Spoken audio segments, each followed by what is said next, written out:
সবাই জানেন, শুধু আমার তরতিবে আসছে তাই আমি ইশারা দিয়ে যাচ্ছি। আল্লাহ পাক রব্বুল আলামিন এই 313 জনের হাতে ওই 1000-এর 70 ডরে জায়গায় জবই দিয়ে জাহান্নামে পাঠায় দিয়েছে, আর 70 ডরে ধরে গুগু মুড়াই দিয়ে বান্ধে বাড়ি নিয়েছে। আর কয়টা কোন পাশে লুঙ্গি খুলি দিয়ে পলাইছে তার ঠিক নেই। সমস্ত মালামাল ফেলাই দিয়ে বিল আর আলি সরের ফাইদে দৌড়াইছে খালি ড্যাংটা হইয়ে, জুতোও ভাই দিতে সময় পাইনি। আর এই উঠমুট সব মুসলমানরা দখল করে নিয়েছে। ক্ষমতার উৎসব কি জনগণ না আল্লাহ? আল্লাহ তাআলা বলেন, তুমি আমার এই কোরআনী সংবিধানকে সর্বক্ষেত্রে বাস্তবায়ন করো। এরকম চোখের সামনে যেমন এবার দেখাইছি, ভবিষ্যতে বেয়াদবি কেউ করলে তারও দেখাই ছেড়ে দেব। এর রহমত আর বরকত যদি তুমি পাইতে চাও তাহলে চোখের সামনে দেখো, আমি টাকা দেবো। যদি কেউ যাইতে চান আমি সব টাকা দেবো না, আপনিও দেন, আমি কয় টাকা দেবো, আফগানিস্তান যেয়ে দিয়ে আসেন।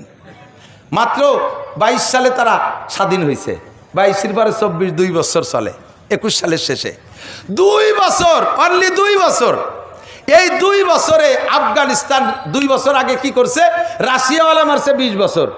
আর আমেরিকার নেতৃত্বে ন্যাটোর 42টা দেশ আইসা বিশ্বের শ্রেষ্ঠ অস্ত্র দিয়া এই মুল্লাকে মারিয়ে বিটে ছাড়া করছে, বাংকারের মধ্যে ঢুকাই দিয়েছে, পাহাড়ের তলে ইন্দুরির মতো গর্ত বানায় পলায় পলায় রয়েছে এই মুল্লা মুন্সিরা।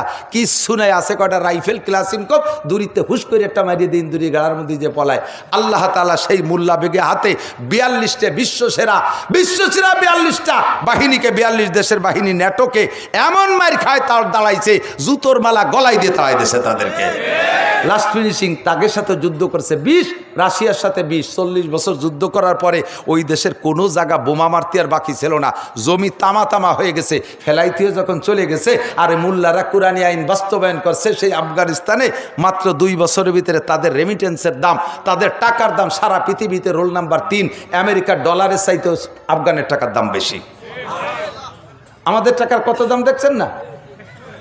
13 সালে হজে গেছি, সে সময় 20 টাকায় দিয়ে 1 রিয়াল কিনছি, আর এবার রোজার পরে উমরায় গেছি 33 টাকায় দিয়ে রিয়াল কিনছি। দাম খালি নিচের দিক বাড়তিছে। আর সেই মুল্লাকে টাকার দাম 2 বছরে বিশ্বের ভিতরে রোল নাম্বার 3। আর একটা খেলা শুনবেন, সেই জমি রয়েছে, গাছপালা যা ছিল আগের ডালিম বাগান, সেই ডালিম বাগানই রয়েছে। গাছ কাটি কুটে নতুন গাছ লাগাবে সে পয়সাও নাই। এর ভিতরে তারা জমি টমি পাইছে, সেই গাছই রয়েছে, তাই পরিচর্যা করছে। আর আসমানের কাছ থেকে চাইছে, আসমানের মালিক তুমি বলছো আসমান থেকে রিজিক আসে, তাই রিজিক দিয়ে দাও। গাছও জমিও সেই আফগানিস্তানের, গাছও সেই আগের ডালিম গাছ, গাছও পাল্টাই নেই। এই গাছে স্বাধীনের আগে, মুজাহিদদের হাতে আসার আগে তাদেরই জমিতে এই ডালিমে, এক গাছে যে ডালিম হইতো 4টে ডালিম লাগতো 1 কেজি হইতে, আর এখন মাত্র মুজাহিদদের হাতে আসার পরে, কোরআনী শাসন বাস্তবায়ন হওয়ার পরে